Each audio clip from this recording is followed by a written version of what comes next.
There are secrets out there, guys, performance marketing secrets, and knowing just one or two of them can light up your funnels. Let's go. This is Performance Marketing Insiders. I'm Chris Mechanic. Join me as we go deep into the secrets of the world's elite marketing minds. Performance Marketing Insiders is sponsored by WebMechanics, the AI-driven performance agency that makes you smarter. Hello and welcome to another exciting episode of Performance Marketing Insiders. It's your executive producer, Jared Flegel here. And today we've got another compilation episode. So this week we're looking at 4 insights from 4 performance marketing legends, right? These are people that have been in the industry, in the game for a long time. You know, they're thought leaders, they're heroes to some in the space. Very excited to share their wisdom with you today. The first one is Larry Kim. He was the founder of WordStream, which he exited very successfully and is now the CEO at MobileMonkey. And he's going to talk about his #1 growth hack for 2022 and beyond. Next, we're going to feature Jay Abraham. He is a legend in the performance marketing space, a world-famous copywriter, marketing thinker, author extraordinaire. He is going to talk about the most underutilized asset for driving exponential growth in your business today. Third, we have Dennis Yu. And he's going to talk about reframing sales and elevating others and how that can be a driver for your marketing in 2023 and beyond. And then finally, we have Eric Carlson. He is a true performance marketing insider. He's the growth secret behind many brands that you may have heard of. And he's going to talk to you about the 5 traits of a highly skilled and unstoppable marketer. So without further ado, let's check out what these 4 marketers have to say, and please enjoy. Larry Kim, if you don't know him, he's the founder of WordStream, or was the founder of WordStream, which was a PPC, a Google Ads management platform. They also did, I'm sure, some other platforms as well. But he grew that from basically 0 to over 150 million, or sold it for over 150 million bucks. I built it to 300 employees. And he basically, then he went and started MobileMonkey, which is a really, really next level chatbot automation platform, which works across various platforms. I know Facebook, Insta, SMS, and probably various others. They tout themselves as the world's best, and I believe them knowing a guy like Larry. Hey, hello, man. I've been a fan of yours for a long time. I followed WordStream. I thought that AdWords grader, like put your AdWords creds in here and let's integrate with your account and grade it, was like the most brilliant move almost ever. It really made the company, like, we were like struggling $1 billion. I'm like, I saw that. I was like, shit. Business, and that thing just kind of opened the floodgates for, you know, like 70 million like the year before last. So, dude, that I thought was just, I was like, damn, because I remember running into you guys, because we've been around for 12 years. I'm the co-founder here, by the way, at WebMechanics. We're a performance agency, mostly Google ads, Facebook ads, some display, some native, and we do also analytics and conversion. But we've been around for some years. So I was following you guys in the early days. I think I remember seeing it when you first launched that, and I was like, damn. Never did swipe it at that time, but it would probably still work. I'm surprised. Did you get a lot of copycats on that? You know, it doesn't even matter. So the way we built it was just so good that no matter who tried to copy it, it didn't matter. It was just like, we would do 50,000 reports per month. Okay. So sure, you might get someone who tries to copy it, and they might get like a couple hundred, but like that just increases their interest in like this grading, and they would, you know, try this thing also. Like it's been run over 1 million times, and wow, it's all free advertising. I feel like we've gone full circle. I feel like when I started this work back in, you know, a decade or 2 ago, it was all about chasing, I don't know, AdWords or SEO or, you know, Facebook ads, and kind of jumping from one hoop to another. But I feel like in general, the reason why digital marketing was so amazing was any company could just build a brand without having to have already been a brand. That makes sense, because you could just, So the barriers to entry are lower. you could just, have a, like eBay, they just bought a lot of AdWords ads for 1 penny, or like, Wayfair, they just bought 1 billion domains, like, buyfurniture.com and all this stuff. And they just SEO'd the crap out of their website. And it didn't matter if Bob's Furniture was in the business for 50 years. You could just enter a market and dominate, by just knowing how these things worked. Yeah. Unfortunately, I think it's getting a lot harder these days to jump on these growth hacks, and they are nowhere near as leveraged as they used to be, and they are more short-lived. Like it's usually kind of exploiting loopholes and stuff like this. And so, when you ask me what's my favorite growth hack for 2022 and beyond, we've actually come full circle. It's back to building your brand. I see. Like, because Facebook ads, like, I love Facebook ads, but it's like about an audience that I used to pay 50 cents per 1,000 impressions is now closer, for the same audience, is closer to $200. $200 per CPM. per CPM. You're going after like a particular audience, like you Right. Over the last decade, things have gone up by 3-4 orders of magnitude. And so,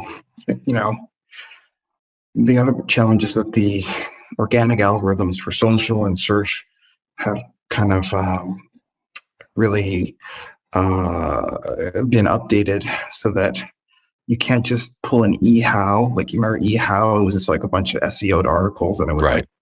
outranking like the New York Times and all this stuff, like, for just because they had figured out a few loopholes. Yep. But now it's like there's all this machine learning and artificial intelligence into these algorithms that they don't even give you the chance to do that anymore unless you have a pre-existing brand. Like, Yeah. if there's all these new brand signals, like how many branded searches do you get? And if you don't have a ton of them, then it doesn't matter how many links you have. So, Right.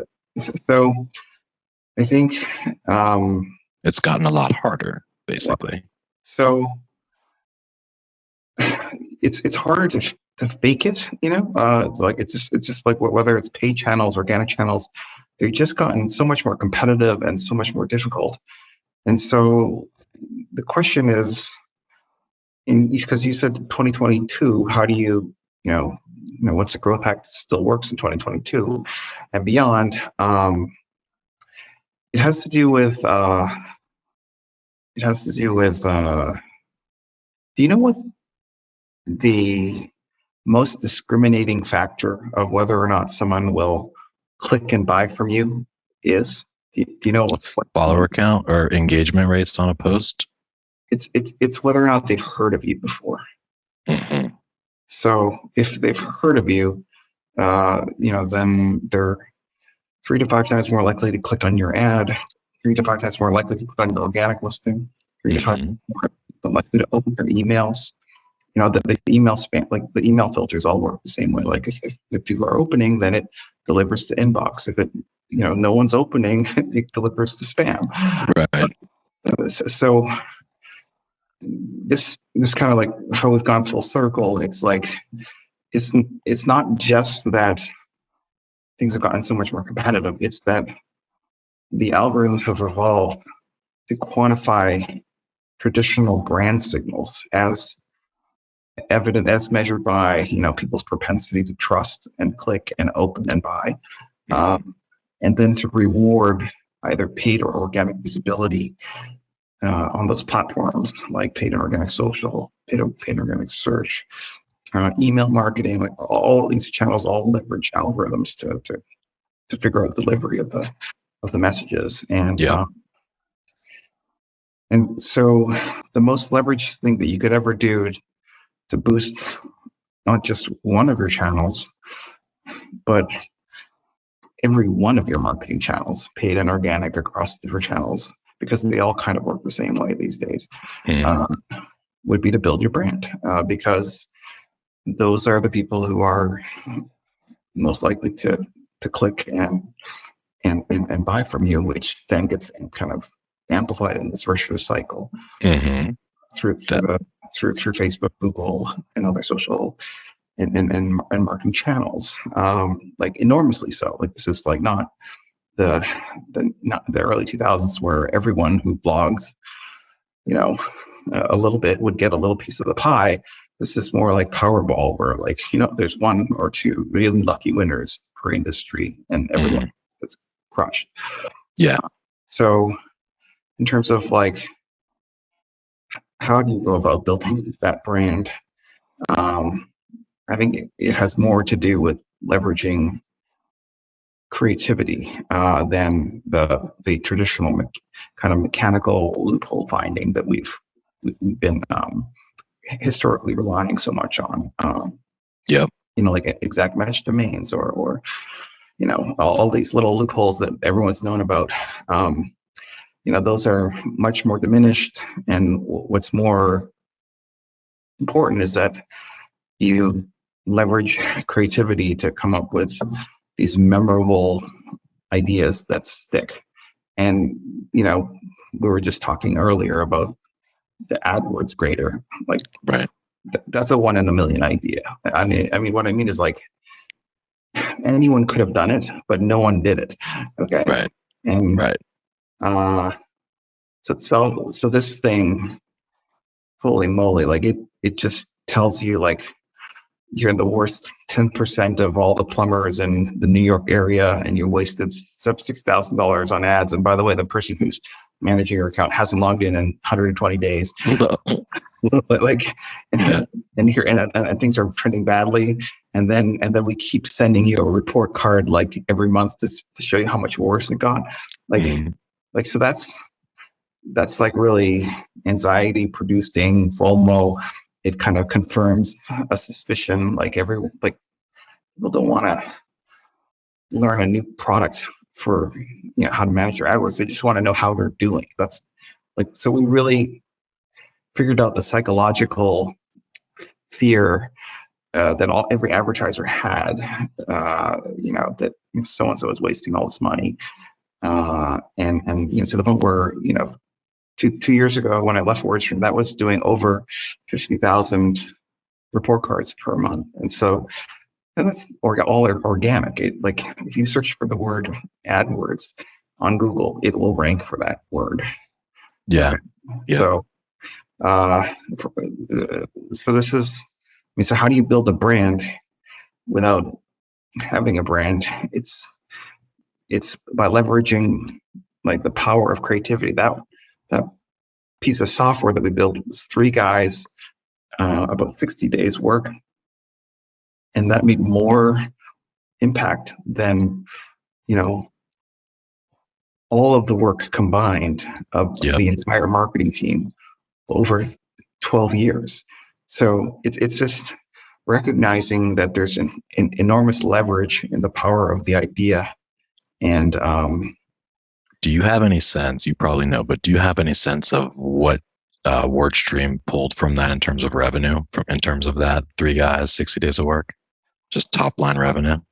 It was a total pivot. We were doing keyword research tools up until that point, just like, that was selling for $49 and had a customer lifetime value of 3 months. Yeah. And then suddenly we became a viable, pay-per-click advertising platform that was attracting the attention of like companies spending, hundreds of thousands of dollars in ads per month. It was just such a force multiplier. Like it just gave our inside sales team perfect insights into who to engage with and who not to engage with. Totally, man, that was so strategic. We did not mention this for those of you listening that do not know. Larry Kim, prior to MobileMonkey, was founder of WordStream, which he sold.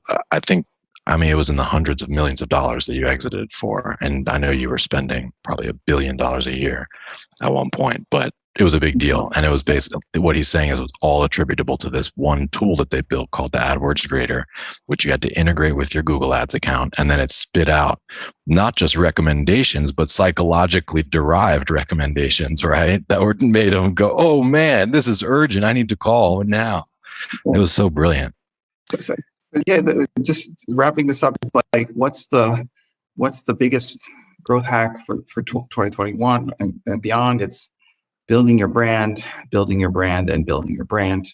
Why? Because this is the one thing that's gonna float all of your boats, like across, paid and organic channels, across, email marketing, paid and organic search, paid and organic social.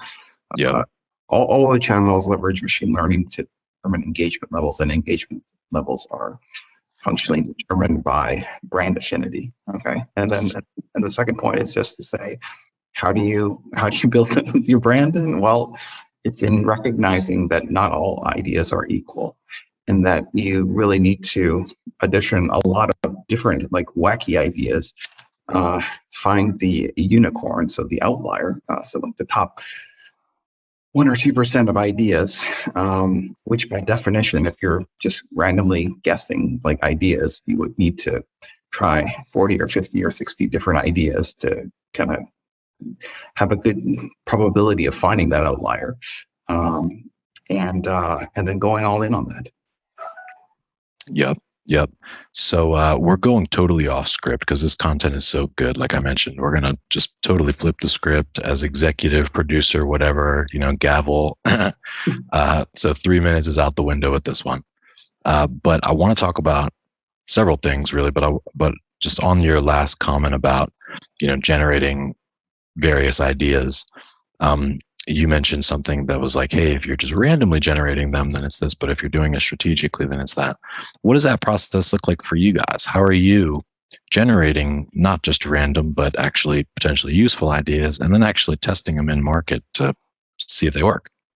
So all marketing starts with a campaign, some angle, something that you believe that people will react to.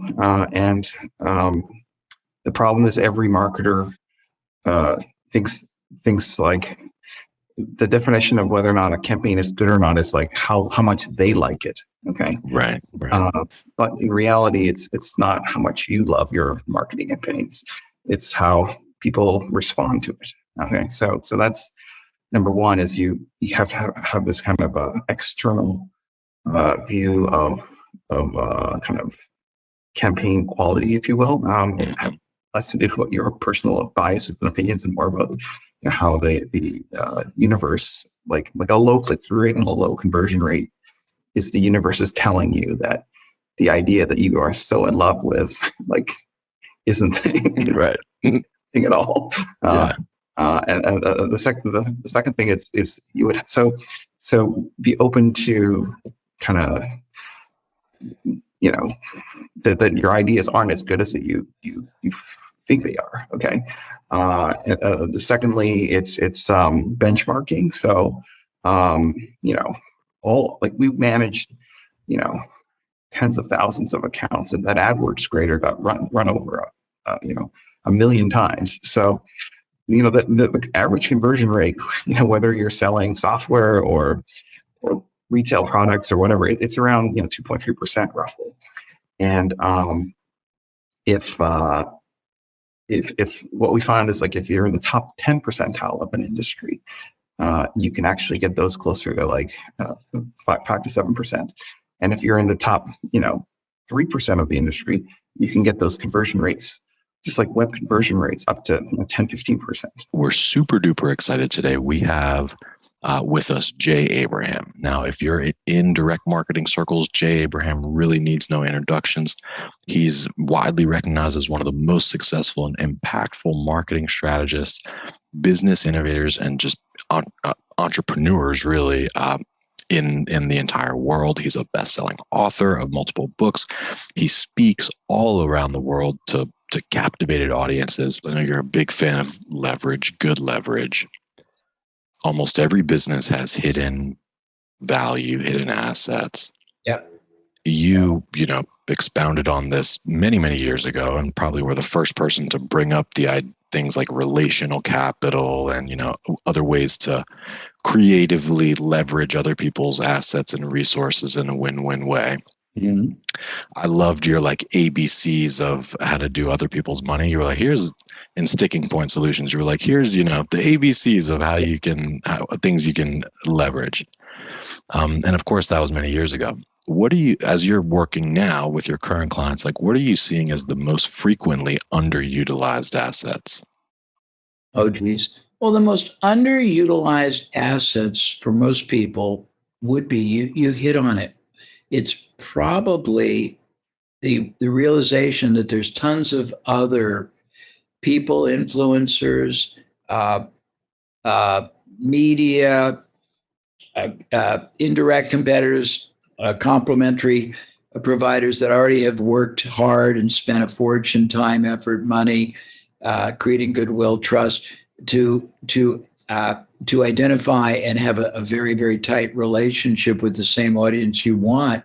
And that most people spend all their time, effort, money trying to create, outer periphery of trust with a market that doesn't know them. Whereas you can bypass it, go to a market, go to an influencer, go to any kind of a relationship that already exists with them that knows them, and you can shortcut that by years or totally, and you can get business overnight. We've been able to double, redouble again people's businesses literally by figuring out who already has the relationship. Particularly, you do a lot of technology companies, a lot of SaaS companies that have a very long residual LTV, whatever you call it, a high, whatever you call it. They sustain the relationship for years and years, which means you've got an enormous capability on the front end to acquire the buyer through a strategic relationship by generously sharing enough with the other side who could endorse you, introduce you, partner, collaborate, strategically align with you in ways nobody else has ever thought. I think also one of the big mistakes is most people spend either too much or too little in the acquisition of the first transaction. First transaction can be the lead, can be the buyer.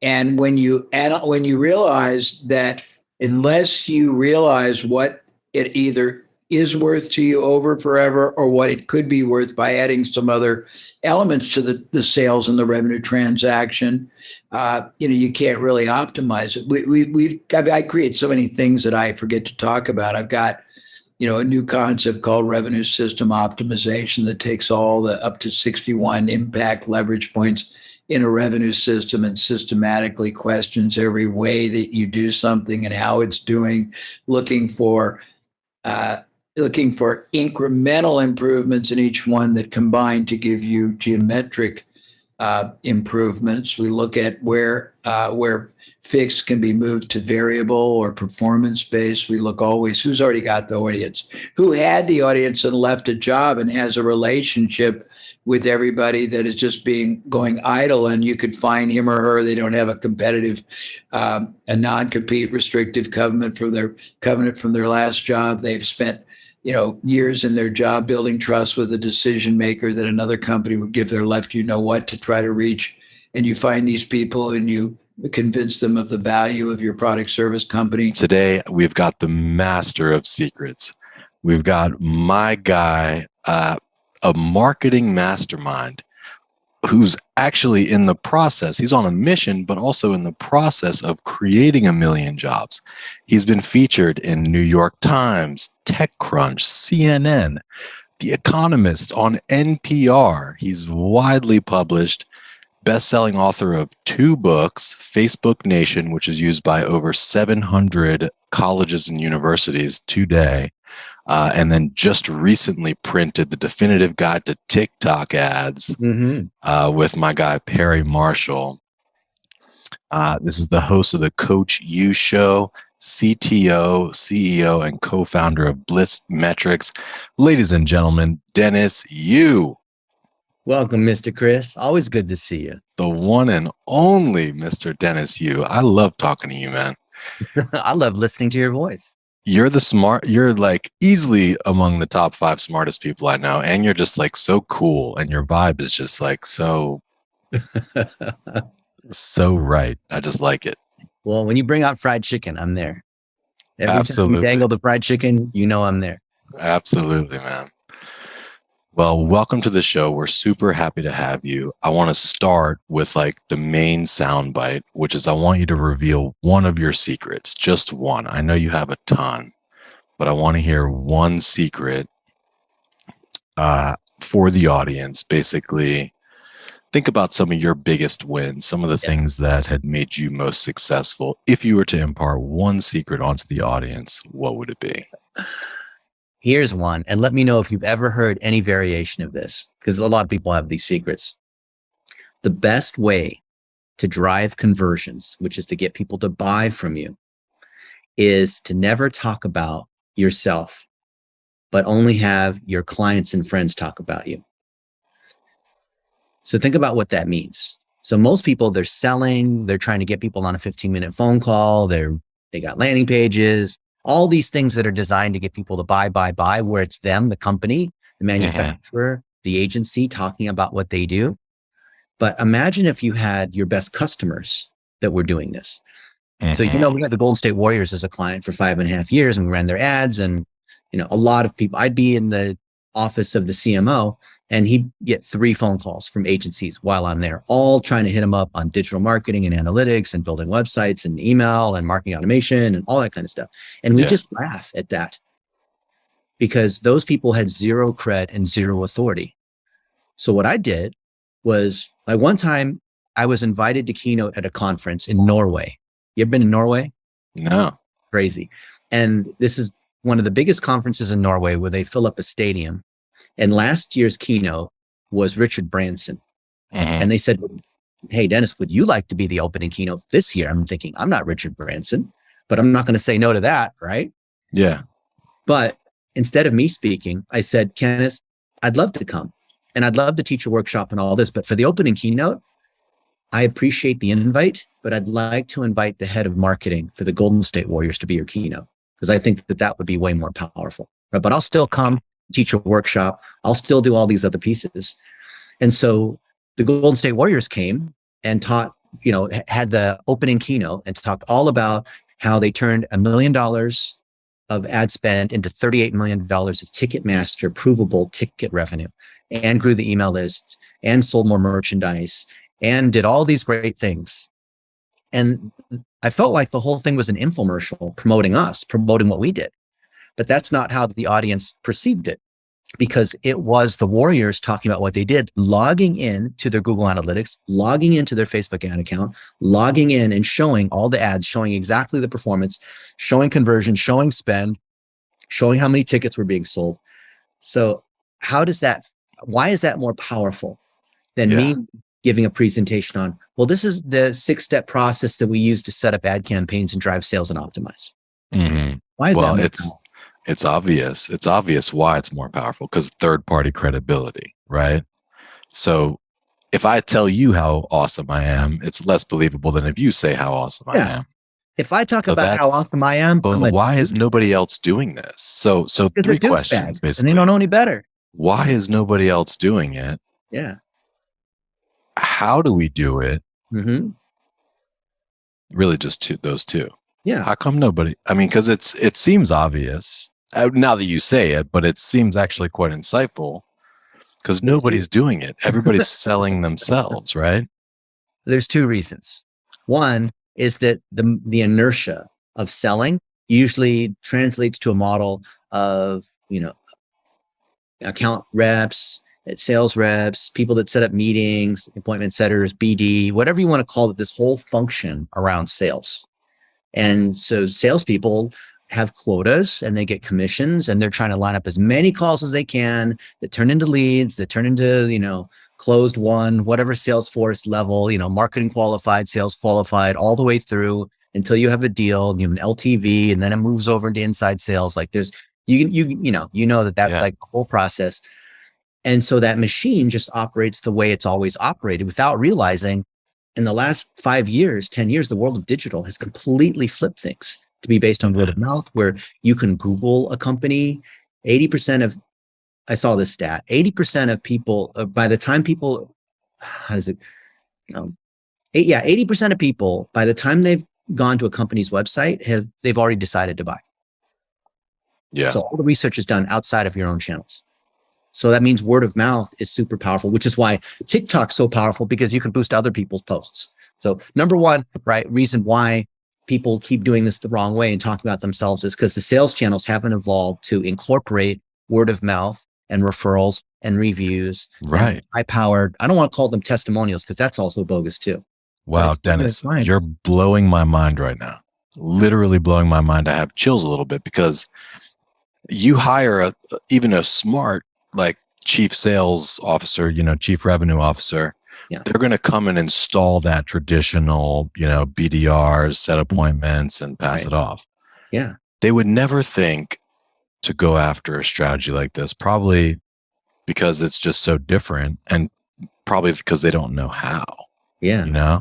But it might make sense so web mechanics, us, we don't have really a sales team. I'm in the process of installing one, right?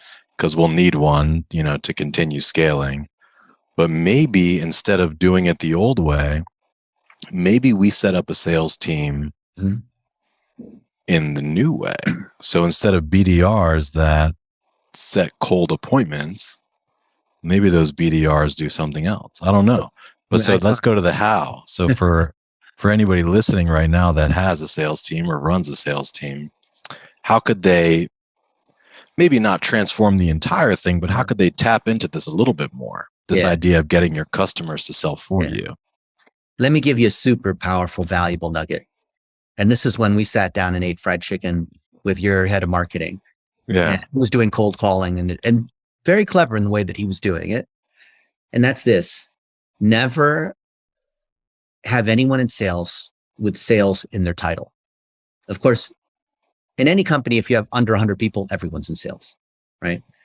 Because what happens if sales is in the title? What happens to the prospect of the lead when they see sales in the title? Automatic shutdown. Yeah. Because what do you think that person's going to try to do? What kind of respect do you have for that person? Here's what you do. You reframe them. Now, a lot of people they'll rename into like customer success and, client management or like some sort of thing, which is really just sales. But I want to go many steps further. Think about it this way. Let's say that, God forbid, in your brand new Model Y, you got in an accident because Elon Musk's self-driving thing didn't work, right? And then you had to go to the hospital. I love that Model Y car you have. Wow, that thing accelerates nicely. Oh yeah. And but you go to the hospital, into the emergency room. And what happens in the emergency room? Well, they look at you and they triage for the people who are the most likely to die or most urgent. And then they x-ray you, take your blood, all this. And along the way, they say, Chris, it looks like we're going to have to do the surgery on your arm, right? Because here's the x-ray and here's the broken bone. And we're going to do the surgery and it's going to cost this much, or, whatever it is. Here's the whole thing we're going to do. And then different people, they have, whatever, runny noses or cancer or whatever it is, and they're all being treated. How many salespeople, Chris, are in the emergency room? Zero. Do you think if they put do you think if they put more salespeople than BDRs in the emergency room that the hospital can increase their sales? Arguably, but probably not. No. Well, why not? I mean, you need more salespeople if you want to scale, right? I mean, if web mechanics wants to scale, you need to hire more salespeople. Well, I don't know. I mean, we could have. Well, yes, it probably would not work in a hospital setting. Why not?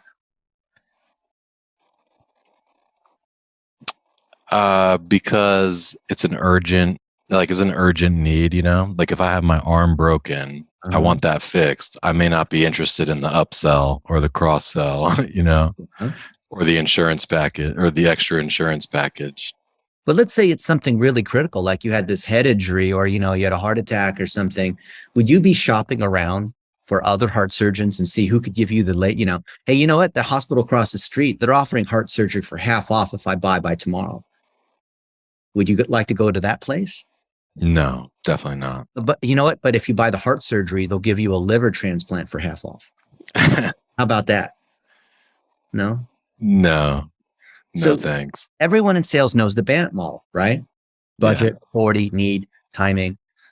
Well, when you have inbound leads that come through referrals because they know who you are and they're in clear pain because they have an issue with whatever, their PPC or leads or they launch a new product or something's not right, okay? And they come to you. And if you're good, if you're like Web Mechanics and you've been doing this for over a decade and you're good, people know who you are, right? People in your town know who you are. Like I remember we've walked into restaurants or whatever, and you just like run into these people and like you're the mayor, basically, as far as I can tell, Chris, right? Mm. They know who you are. And so this natural referral thing is already happening to drive these inbound leads. So if you are featuring your customers and clients and partners all the time, giving them credit, making them look good, running $1 a day to push that content out there, like the podcast episodes, putting $1 a day so people see it on Facebook, YouTube, Twitter, TikTok, all that on, SEO. So it's showing up in search results. Then customers come to you, and thus this sales team is now more of a diagnostic team where you don't have to convince the client to work with you. What they want is a diagnosis of, well, I have chest pain. Is it because of heartburn and I need to take a Pepto-Bismol, or do I need heart surgery? And so I need an expert who can tell me this. So when you go to the hospital, you don't question the expertise of the doctor, do you? They've got the white lab coat, the stethoscope around their neck. When you get on a plane, do you question whether the pilot is going to be, are they going to crash the plane? No. So you have trust in whoever that is because they're certified, because they've done it a long time, because they're not using used car salesmen slick tactics. Right. So I think if the rest of our industry, no matter what the industry is, levels up, then digital marketing or whatever it is that we're selling won't appear like this slimy thing that needs to be pushed on the people, where we have to try to convince them that they need this thing that they don't really even want. Because by definition, if you're cold calling them, it's cold. You don't have relationship strength. They don't have clear need. You're trying to hunt and find a problem that maybe you can get them to buy into. That's an uphill battle. That's a really hard place to start. Why not just elevate your customers? And then all the other people that are like that will say, hey, you know what? I'm like that person. I want that same result. I need to talk to Chris. I love it. I love that. So the big idea is get your customers, your raving fans, to basically sell for you. Yeah. And there's playbooks, in our space, in the digital marketing space. But let's pretend that you're like a financial service company. Like, let's say you're a bank. Yeah. Like, how would you do that if you're a bank? Or so my friend Caleb Williams sells life insurance. That is a hard thing to sell, right? Imagine all those ugly conversations about super commodity. What if your loved one dies, and what's going on with your Roth IRA and for taxes, and are you investing your stuff properly, and is the market going up and down, and how, like, those are all different kinds of financial services. Should you switch out your credit cards? Is your credit score too low? Like, so he basically sells financial services, and he sells, I believe, the most difficult of financial services, which is undifferentiatable. Everybody has the same products and the same prices. And the perception of people that sell life insurance is kind of scammy. Right. So let me tell you about Caleb. And then this is going to apply to any kind of services based. It could be lawyers, any sort of expertise based business, right? So Caleb, when, full disclosure, he's a client. I've known him for a few years. He executes all the things that I tell him to do, which makes them just so happy when people actually follow through. When I say do this, this, and this, and they do it. Yeah. So 4 years ago, he was a nobody, just some kid who ran the investment division inside a bank. And he had no digital presence at all. And I said, you need to start interviewing people who are well-known. Interview the VPs of the other banks, start speaking at conferences. So I put him on some of these stages. Like I put him at Traffic and Conversion Summit. So he spoke in front of 1,000 people and put him on a bunch of stages, which is easy. I can just do that. And he published a book, which is a good book. It wasn't just some book to check the box. It actually is a good book called The End Asset. And his podcast just last week hit 500 episodes. So he's interviewed all the top names in financial services. You name it. right? These guys who have millions of YouTube subscribers, people that run the big banks, presidents of the major associations, he's interviewed them. And last week I was in Denver at his conference, Mastermind, he called it, where he had the biggest players in the industry at his mastermind speaking, openly sharing their secrets, talking about, how they sell their products. Because like the biggest thing in like life insurance and financial services is like, how do you staff up your teams and sell these products and use digital marketing and, that kind of thing. Yeah. And all these folks that were sharing, and this is some 26-year-old kid that 4 years ago was 22 and was a nobody. Wow. And he followed the technique, Chris, that we just talked about, which is he never talked about himself. He just elevated other people. And so what happens when you talk good about somebody else? Reciprocation. They want to say good about you, right? So if you're interviewing clients, which of course he's interviewed all these clients, and he does do a good job in advising, like obviously if your firm doesn't do a good job, then this word of mouth thing actually backfires against you. But he hired a good team of other consultants and advisors and whatnot, and they do a good job. So he's got great references, and those people are happy to talk about him. So he has some of the top people in the industry that are clients of his, which I think is hilarious. And so his business grows because of his word of mouth. And so if you're a bank and you're selling any kind of products, do you have figurines? Do you have other people who are respected so the idea of the lighthouse is if you want to sell to a particular customer base, look at who they respect and interview those people, because if the people you want to reach see that you and the person they respect are together, then they're naturally going to want to follow it. The trust that they have for their figurehead conveys onto you. Mm-hmm. That's kind of the secret that we're talking about today. And most people don't leverage that secret because they try to go to a direct sale because they're going for a direct lead and booking the appointment directly instead of, wait a minute, if I can play Inception, which is the dream inside the dream inside the dream, I can influence this other group in such a way to get them to talk good about me. Yeah. Yeah. I get them to talk good about me by talking good about them. It makes total sense. It makes total sense. People don't do it. People don't do it. Yeah. It takes a different type of thinking and a different, almost a different skill set, but it's not difficult to do. No. But let's talk about let's just say that there's a firm that already has a sales team entrenched, mm-hmm. and they offer a good product or offer a good service. They have happy customers. Mm-hmm. Is there a way that the leadership of that team could start some of this inception strategy? I love how you're always thinking about inception strategies, like $1 a day to the media outlets, for instance. Like that's brilliant. Yeah. But is there a way that this could be activated with a traditional sales team, or do you have to totally change the whole model? No. You can use the existing sales team, but you have to shift. There's two things you have to do at the same time. So you have to shift the mindset of the salesperson who is all about cold calling, and every no you get, it leads to the next yes. And here's the techniques to try to get people to put the money down and say yes. And like, still you can do all those things, but you have to shift them to where so the way I would shift their mindset, I would hold my own conferences. And as people would come in and they'd register and pay a lot of money to come to this thing. So as they would come in, we would hand them a white doctor's lab coat with their name on it. So it'd say Dr. Chris Mechanic, right? Dr. Dennis Yu, I think I might have one of these somewhere here. I can show you what they look like, because I wanted to reframe where this person, instead of being some salesperson, like, oh, I hope I could like try to get 15 minutes on the phone with you.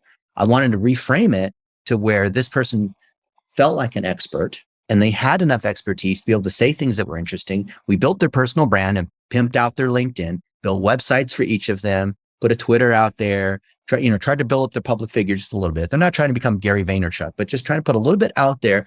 So that way, when someone spends time with them, then it's not just some sales guy. Because before you meet somebody, Chris, how often do you Google them and look at their LinkedIn? Every time. Yeah. Every time. You have to build up some very basic personal sort of presence. So that's one, is shifting the perception of that salesperson to feel more kind of consultative. So it's not like, I'm talking to a salesperson, they're just going to try to sell me, right? Like, oh, I actually get 15 minutes to talk to Chris Mechanic. Wow, this is really cool. I better prepare. I'm excited about it. I'm not just going to blow off the appointment, which is what most people do. Oh, it's a salesperson. I'll just skip them and not even show up, Yeah. So that's one. And then number two, the marketing people. So this is like that whole like sales versus marketing kind of thing, which people, So like, each person, each BDR or whatever should have some semblance of a personal brand. Yep. Like their It's not hard to do. LinkedIn. Yeah. LinkedIn profile should be tidied. Yeah. Maybe have a personal website, just like a yourname.com or .co Yep. or whatever. Yeah, it's like $20 to do all these things, right? And they have to make 1-minute videos on their cell phone, post that on Facebook, their LinkedIn, their website, and they can get the whole exercise done in an hour. And then if you want, you hire a couple Filipinos or people on Fiverr just to process all that kind of stuff to, make it look nice and whatever. And you're good to go. It's good enough. It's just a thin little layer, just enough to look like this person has some professional presence. Yeah. Right? Yeah. It's that simple. So that's number one. And then the second part is the marketing people have to drive those inbound leads, which is actually easier than getting the salespeople to build their personal brands and change their mindset. So for marketing to do this, they need to put out thought leadership pieces, some kind of lead magnet. Maybe the CEO or founder has a podcast. Maybe like somehow they have to produce, maybe they publish a book or so they speak at conferences, or maybe they already have some of that, but it's just not being seen. What I've seen is that people will have a podcast or they'll be on TV or whatever, but they don't have a marketing team that's picking up those mentions and then boosting those out for $1 a day, like we talked about. Today's guest is Eric Carlson, who's co-founder and CEO at SweatPants Agency, which is a growth marketing firm that does paid media, CRO, email, copywriting, mostly for subscription and e-commerce businesses. But Eric's a good friend of mine in real life. I've known him for many years, and he's just one of these marketers that's unstoppable. He's an expert in when it comes to Facebook ads and TikTok and YouTube, but he's one of these people that no matter what the platform is and no matter, what the scenario is or the circumstance, he always just seems to know. Like he always just seems to have the answer. He's just absolutely unstoppable. He's a savage. Welcome to the show today, Eric. My question for you is, what makes an unstoppable marketer? Like, what is it that you do, or how is it that you think that just makes you such a badass? I kind of think of marketing and sales in terms of conventional thinking and unconventional thinking. So if you look at the conventional thinking, it's going to lower your risk. That's where you look at what other players are doing, whether it's the way that their websites are set up or the way that their ads look. You can go ahead and model those things and lower your risk, right? Mm-hmm. And then I think of the unconventional thinking. The unconventional thinking is the thing that actually gives you an alpha, right? So in marketing, there's a lot of things that are unconventional that actually work. Things like adding steps, things like adding micro commitments, things in sales, for example. I mean, a lot of people conventionally think that sales is about manipulating people or getting the deal done. And the truth is that sales is about finding the right fit. And it's about being authentic. Candidly, if you're authentic in sales, you're going to close more. So when I think of marketing, I try to think of it from the conventional, unconventional thinking. And you got to make a decision based on where you are in terms of risk tolerance. Yep. So what are some other examples of unconventional stuff? So many. So in terms of unconventional, there's a lot of things that people don't really think about that actually give you an alpha. A great example of this is, let's talk about like email. Every time that I talk to somebody that claims to be an email expert, all the time they say, you know what, we got to get the unsubscribe rate is below this certain point. And while that sounds terrific, and honestly, for reputation reasons, sometimes you have to get it below a certain threshold. A lot of times, your best sales emails are the ones that actually get the highest unsubscribe rate. So we've done a correlation analysis on this, and we see this time and time again. Even the Obama campaign, when they were running in 2018, they actually had a goal of a certain unsubscribe rate. So like, I think about it and I just hear people all the time talk about things that they're saying are conventional. Heck, double opt-ins on freaking email. I mean, a double opt-in, your whole goal with that is basically to increase your engagement and have a higher quality engagement with your user, as well as manage your reputation. Well, there's other ways to do that. Double opt-ins are horrible. And the truth is that you can go ahead and build a sunset series. You can do a lot of different things to increase engagement upfront, but also get rid of the people that aren't engaging while not throwing away a lead because they have to go to their inbox and verify that they want the email.